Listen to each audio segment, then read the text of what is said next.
Hi viewers, welcome to our channel. ప్రస్తుతం మనతో పాటు సీనియర్ జర్నలిస్ట్ దామ బాలా సార్ వారితో మాట్లాడదాం. నమస్కారం సార్. నమస్తే sir. Indian wrestler Vinesh Phogat బంగారు పథకానికి ఒక్క అడుగు దూరంలో సార్ అనర్హత వేటు గురి కావడంతో ఆమె డిస్క్వాలిఫై అయిపోయారు ఫైనల్కి. దీంతో ఇప్పుడు మొత్తం కూడా ఇదంతా నిన్న చర్చకు దారితీసింది. దీని వెనుక పాలిటిక్స్ ఉన్నాయని చెప్పేసి కూడా మాట్లాడుకుంటున్నారు. బీజేపీ ఉంది దీని వెనుక అని కూడా అందరు కూడా చెప్పడం చూస్తున్నాం సార్. అసలు నిజంగా పాలిటిక్స్ ఇందులో ఉన్నాయా, ఇన్వాల్వ్ అయ్యాయా? మరి ఈ నేపథ్యంలో వినేష్ ఫోగట్ బయోగ్రఫీ గురించి కూడా ఒకసారి చెప్పండి సార్. వినేష్ ఫోగట్ ఈ పేరు ఇప్పుడు మన దేశవ్యాప్తంగా మారుమోగిపోతూ ఉంది. ఆమె మన సమ్మర్ ఒలింపిక్స్ అంటారు 2024 సమ్మర్ ఒలింపిక్స్లో ఆమె ఫ్రీ స్టైల్ రెజ్లర్. ఆమె మామూలుగా ఒలింపిక్స్లో 2 రకాల రెజ్లింగ్ పోటీలు ఉంటాయి. ఒకటేమో గ్రీకో రోమన్ రెజ్లింగ్ అంటారు, రెండవది ఫ్రీ స్టైల్ రెజ్లింగ్ అంటారు. ఈమె వచ్చి Vinesh Phogat free style wrestler అనమాట. సో ఆమె ఈ ఒలింపిక్స్లో ఆల్రెడీ రజత పథకం సాధించింది, ఫైనల్కి వెళ్ళింది. ఫైనల్కి వెళ్ళిన మొట్టమొదటి ఇండియన్ ఫిమేల్ రెజ్లర్ కూడా ఈమె. సో అందుకని ఫైనల్లో కూడా వస్తుందేమో, రాకపోయినా రజతం అయితే వస్తుంది కదా అనేది అందరూ అనుకున్నారు, చాలా హ్యాపీగా ఫీల్ అయ్యారు. బట్ చాలా డ్రామాటిక్గా కేవలం 100 గ్రాములు ఆమె ఎక్కువ ఉంది. మామూలుగా అది 50 kg మ్యాచ్, అది 50 kgల మ్యాచ్. 50 kgల కంటే జస్ట్ ఒక 100 గ్రాములు ఎక్కువ ఉంది. అప్పటికి ఆమె అంతకు ముందు రోజు 2 kgs, తర్వాత రోజు 1 kg ఎక్కువ నింటే దాన్ని తగ్గించుకోవడానికి ఆమె చాలా శాయశక్తుల్లో ట్రై చేసింది. యాక్చువల్గా ఈ మ్యాచ్కి రాకముందు ఆమె 57 kgలు ఉండేది. మ్యాచ్ కోసం తగ్గినాక ఇది ముందు రోజంతా కూడా వాళ్ళకి ఏంటంటే టీం ఉంటారు, వాళ్ళకి న్యూట్రిషనిస్టు, కుక్కు, తర్వాత పర్సనల్ ట్రైనరు, వీళ్ళందరూ ఉంటారు. వీరేంద్ర దగే అని న్యూట్రిషనిస్ట్ ఆయన ట్రైనరు, గగన్ నారంగ్ అని న్యూట్రిషనిస్టు, తర్వాత Indian Olympic association PT Usha, వీళ్ళందరూ ఉన్నారు. సో వీళ్ళందరూ ఈమెకి తగ్గించారు. మామూలుగా ఏంటంటే ఈ ఒలింపిక్స్లో పాల్గొన్న వాళ్ళకి ఎవ్రీ మార్నింగ్ వెయిట్ చూస్తారు. చూసినప్పుడు కరెక్ట్గా ఉండాలి, కరెక్ట్గా లేకపోతే డిస్క్వాలిఫై చేస్తారనమాట. అందుకని మామూలుగా కూడా వెయిట్ చూసేటప్పుడు కూడా సింగిల్ ఒకే డ్రెస్ ఉంటుంది, కోడ్ కూడా ఉంటుంది, ఆ డ్రెస్సే వేసుకోవాలి. అట్లాగే గోర్లో ఇవన్నీ కూడా క్లీన్గా కట్ చేసుకోవాలి, జుట్టు కూడా పొట్టిగా ఉండాలి. ఇవన్నీ నామ్స్ ఉంటుంది అనమాట. దీన్ని బట్టి వాళ్ళు వెయిట్ చూస్తారు.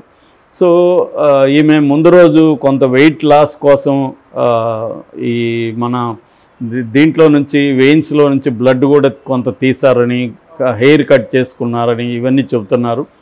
అయినప్పటికీ కూడా ఆమె 100 గ్రాముల ఎక్కువ ఉంది. బట్ 100 గ్రాములు అనేది మనకు తక్కువ అనిపిస్తుంది, కానీ ఒలింపిక్ అంటే యునైటెడ్ వరల్డ్ రెజ్లింగ్ అసోసియేషన్ ప్రకారం దాని ఆర్టికల్ 11 అంటారు. ఆర్టికల్ 11 ప్రకారం 10 గ్రాములు ఎక్కువ ఉన్నా కూడా వాళ్ళకి, ఎందుకంటే అక్యురేట్గా మెజర్మెంట్స్ అవన్నీ కరెక్ట్గా ఉంటాయన్నమాట. సో ఎంత ఎక్కువ ఉన్నా ఎక్కువ ఉన్నట్టే లెక్క, దాని వాళ్ళ రూల్సే. సో అందువల్ల జరిగింది. అయితే ఆమె ఆ తర్వాత ఆమె ఇప్పుడు మామూలుగా ఏంటంటే వాళ్ళ రూల్స్ ప్రకారం ర్యాంక్ని కూడా తీసేస్తారు. అంతకుముందు ర్యాంక్ ఉంటే ఆ ర్యాంక్ వెనక్కి వెళ్ళిపోతుంది. యాక్చువల్గా ఈమె రజత పథకం ఎలా వచ్చిందంటే జపాన్కి సంబంధించిన యూయి సుసుకి అనే ఒక ఆమె రెజ్లరు. ఆమె 84 మ్యాచ్ల్లో వరుసగా గెలుచుకుంటూ వచ్చి ఈమె దగ్గర ఓడిపోయింది. అంటే అలాంటి 84 మ్యాచ్ల విన్నర్ని ఈమె ఓడించిందంటే ప్రపంచవ్యాప్తంగా ఈమెని గుర్తించారు. సో అలాంటి ఇది ఈమెకి కానీ వచ్చునుంటే మాత్రం చరిత్రలో నిలిచిపోయేది. సో ఈమె ఇప్పుడు దీంట్లో ఆర్బిట్రేషన్ అని ఉంటుంది. ఇట్లాంటి ఏమన్నా వివాదాలు వచ్చినప్పుడు పరిష్కరించేదాని కోసం ఇంటర్నేషనల్ ఆర్బిట్రేషన్ కోర్ట్ లాంటిది ఉంటుంది. దాంట్లో ఈమె ఇప్పుడు ఫైల్ చేసింది.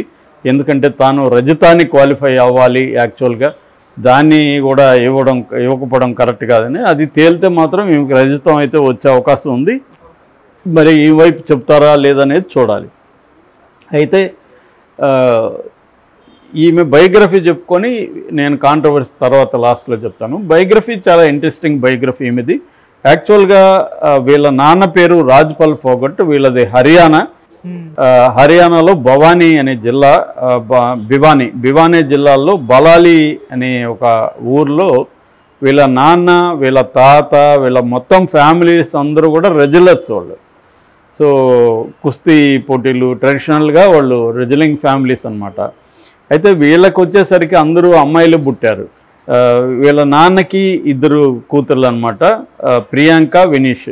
వీళ్ళ నాన్న రాజ్పాల్ ఫోగట్, వీళ్ళ నాన్న పెదనాన్న ఉన్నాడు, అంకుల్ అంటారు, ఆయన పేరు మహావీర్ ఫోగట్. ఆయనకి 4 కూతుర్లు. సో మొత్తం 6 మంది. వీళ్ళ నాన్నేమో చిన్నప్పుడే చనిపోయాడు. చనిపోయిన తర్వాత వీళ్ళని వినీష్ని వాళ్ళ అక్క ప్రియాంకని కూడా ఈయన మహావీర్ సింగ్ అడాప్ట్ చేసుకున్నాడు. మొత్తం 6 మంది కూతుర్లకి గీత, బిబిత, ప్రియాంక, రీతు, వినీష్, సంగీత ఈ 6 మంది కూతుర్లకి ఆయన రెజ్లింగ్ నేర్పించాడు.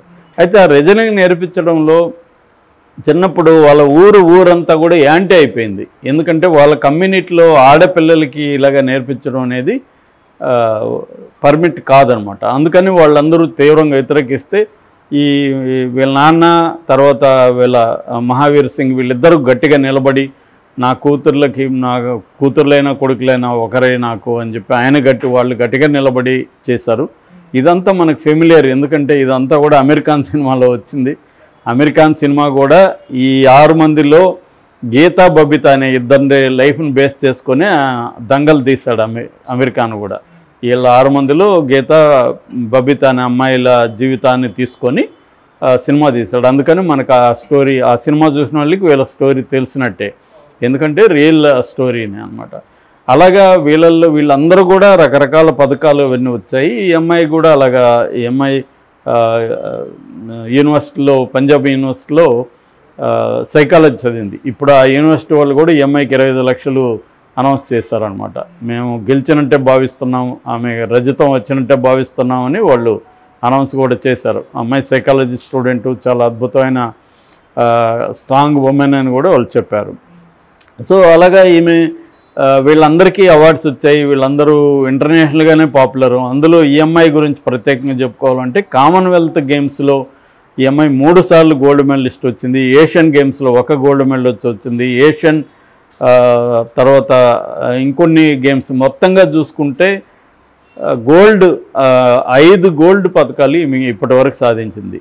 5 గోల్డ్ అండ్ 3 సిల్వర్, 1 రజతం, 7 రజతం, మొత్తం 5, 10, 15 ఇంపార్టెంట్ ఇంటర్నేషనల్ పథకాలని ఈమె సాధించింది. సో ఇంతకుముందు కూడా ఈమె ఒలింపిక్కి వెళ్ళింది. ఇది ఫస్ట్ టైం ఏం కాదు, బట్ ఈ స్థాయికి వెళ్ళడం, ఫైనల్కి వెళ్ళడం అయితే ఇండియాలోనే ఫస్ట్ టైం అనమాట. సో ఈమె రైల్వేలో జాబ్ చేస్తుంటుంది. సోమవీర్ రాతే అని రైల్వేలో పనిచేస్తున్న తన కొలీగ్, ఫ్రెండ్, తనని పెళ్లి చేసుకుంది ఈమె. సో ఇప్పుడు కాంట్రవర్సీ విషయానికి వస్తే 2023లో ఈ రెజ్లింగ్ ఫెడరేషన్ ఆఫ్ ఇండియా దాని చైర్మన్ బ్రిజ్భూషణ్ శరణ్ సింగ్, ఆయన ఉత్తరప్రదేశ్లో ఎంపీ. సో ఆయన ఈ బోర్డుకి చైర్మన్. ఆయన అమ్మాయిల్ని వేధిస్తున్నాడు, ఈ రెజ్లర్స్ని వేధిస్తున్నాడని వీళ్ళందరూ తిరుగుబాటు చేశారు. ఈ అమ్మాయి ఇంకొంతమంది కలిసి తిరుగుబాటు చేసి ఢిల్లీలో రోజుల తరబడి ధర్నాలు చేశారు. ఆ రకంగా ఈమె మీద ప్రెజర్ విపరీతంగా పెరిగింది. అప్పట్లో దేశవ్యాప్తంగా ధర్నాలు చేస్తున్నాం, మోడీ ఒక మాట అనట్లేదు, మోడీ అసలు దీని మీద ఏం పట్టించుకోలేదు. ఎందుకంటే ఆ బ్రిజ్భూషణ్ శరణ్ సింగ్ అనేవాడు ఉత్తరప్రదేశ్లో చాలా ఇంపార్టెంట్ అనమాట బీజేపీ గెలుపుకి అతను చాలా ఇంపార్టెంట్. అందుకని అతని మీద చర్య తీసుకోవడానికి బీజేపీ ప్రభుత్వం సిద్ధంగా లేదు. చివరికి వీళ్ళు కోర్టుకి వెళ్ళారు. హైకోర్టు వీళ్ళకి అనుకూలంగానే చేసింది. దాని తర్వాత వీళ్ళల్లో ఒక మైనర్ మీద కూడా అతను ఏదో చేశాడంటే ఆ మైనర్ తండ్రి రివర్స్ అయిపోయాడు. ఇదంతా నేను కావాలనే చేశాను, నిజానికి ఆయన మా పాపనేం చేయలేదని అతను అడ్డం తిరిగేశాడు. సో దానివల్ల కూడా కొంత వీక్ అయింది. ఏదేమైనా బీజేపీకి ఈమె యాంటీగా నిలబడిందని బీజేపీ శ్రేణులకి అందరికీ ఈమె మీద కోపం ఉంది. అందుకని ఇప్పుడు యాక్చువల్గా ఏంటంటే కావాలనే బీజేపీనే ఈమెను ఓడిచ్చేసింది అని, అంటే మోడీ ప్రభుత్వమే ఈమెను ఓటమికి కారణం. ముఖ్యంగా న్యూట్రిషనిస్టు, పర్సనల్ కోచ్ వీళ్ళిద్దరూ కలిసి కుట్ర చేశారు. లేకపోతే ముందు రోజు కూడా పర్ఫెక్ట్గా నైట్ కూడా ఉంటే మార్నింగ్ అంతా 100 గ్రాములు పెరిగిపోవడం అంటే వీళ్ళిద్దరూ ఏదో చేశారు అనేది ఆరోపణ. ఆమె అయితే ఆరోపణ చేయలేదు. ఆమె అయితే నేను ఓడిపోయాను, నా ధైర్యం బ్రేక్ అయిపోయింది, నా కరేజ్ పోయింది, ఇంకా నేను గుడ్ బై చెప్తున్నాను రెజ్లింగ్ అనేసి ఆమె ప్రకటించింది. అయితే ఇప్పుడు ఏమైపోయిందంటే బీజేపీ వాళ్ళందరూ ఈమెకి యాంటీగా పోస్టులు పెడుతున్నారు. సో నిజానికి ఇక్కడ మామూలుగా బీజేపీ ఏంటంటే దేశము, దేశభక్తి అని మాట్లాడితే ఓదర కొడుతుంటారు, థియేటర్లో కూడా దేశభక్తి గీతాలని ప్లే చేస్తుంటారు. ఇక్కడ దేశం అది ఇంపార్టెంట్, కానీ వాళ్ళకి ద్వేషం కంటే కూడా ద్వేషం ఇంపార్టెంట్ అయిపోయింది. ఆ అమ్మాయికి యాంటీగా భయంకరమైన నెగిటివ్ పోస్టులు పెడుతున్నారు, బండబూతులు తిడుతున్నారు ఆ అమ్మాయిని. సో ఆ అమ్మాయి చేసిన తప్పేంది? ఆ అమ్మాయి వేధిస్తున్నారని అతని మీద ఆరోపణలు చేసి దాని మీద కమిషన్ వేయండి, విచారణ జరపండి, నిజం ఉంటే పనిష్మెంట్ చేయండి. అంటే ఒక అమ్మాయి అదే బీజేపీ కాకుండా అతను ముస్లిం అయి ఉంటే పరిస్థితి ఏంటి? దేశమే ఈ అమ్మాయి వైపు నిలబడి ఉండేది. అతను ఒక హిందూ కావడం, అతను బీజేపీలో ఇంపార్టెంట్ పర్సన్ కావడంతో ఈ అమ్మాయి ఎనిమి అయిపోయింది. అంటే బాధితురాలేమో ఎనిమి అయిపోయింది దేశానికి, బాధించిన వాడేమో ఫ్రెండ్ అయిపోయాడు. ఇలా ఉంటుంది మన పాలిటిక్స్. సో ఇక్కడ మళ్ళీ ఇండియా కూటమి ఈ అమ్మాయి వైపున మాట్లాడడం ఇలా అది పొలిటికల్ అయిపోయింది. నిజంగా ఏం జరిగిందనేది ఎవరికి తెలియదు. ఆ అమ్మాయికి కావాలనే చేశారా? జరగundొచ్చు. ఎందుకంటే స్పోర్ట్స్లో గేమ్స్లో పాలిటిక్స్ అనేవి కొత్త విషయం ఏం కాదు. ఓడించదలుచుకుంటే అనేక కుట్రలన్నీ ఓడించవచ్చు, అదేం పెద్ద విషయం కాదు. ఏదేమైనా దేశం అంతా కూడా ఆ అమ్మాయి గెలిచినట్టే ఫీల్ అవుతున్నారు, ఎక్సెప్ట్ బీజేపీ వాళ్ళని పక్కన పెడితే. బీజేపీ వాళ్ళే దేశం కాదు కదా ఇవాళ. నిజానికి ద్రౌపది ముర్ము కానీ ఈవెన్ మోడీ కూడా ఆమెకు ఇది ఇచ్చాడు, ట్వీట్ చేశాడు. సో ప్రపంచం అంతా ఇండియా ప్రపంచంలో ఉండే భారతీయులందరూ కూడా ఈమెను ఓన్ చేసుకున్నారు. సినిమా సెలబ్రిటీలు కావచ్చు, వేరే ఫీల్డ్స్లో ఉన్న వాళ్ళు కావచ్చు, అందరూ ఓన్ చేసుకున్నారు. ఆ రకంగా ఈమె గెలిచినట్టే. అంటే వాళ్ళు ఎవరో ట్వీట్ చేసినట్టుగా నువ్వు గేమ్లో ఓడిపోయిండొచ్చు, మా హృదయాల్లో నువ్వు గెలిచావు అన్నట్టుగా. ఏదేమైనా ఓటమి ఆమెను ఖచ్చితంగా బాధిస్తుంది. ఆమె రికవర్ అవ్వడానికి కూడా టైం అయితే పడుతుంది. ఏదేమైనా ఈమె వినీష్ ఫోగట్ అనేమి చరిత్ర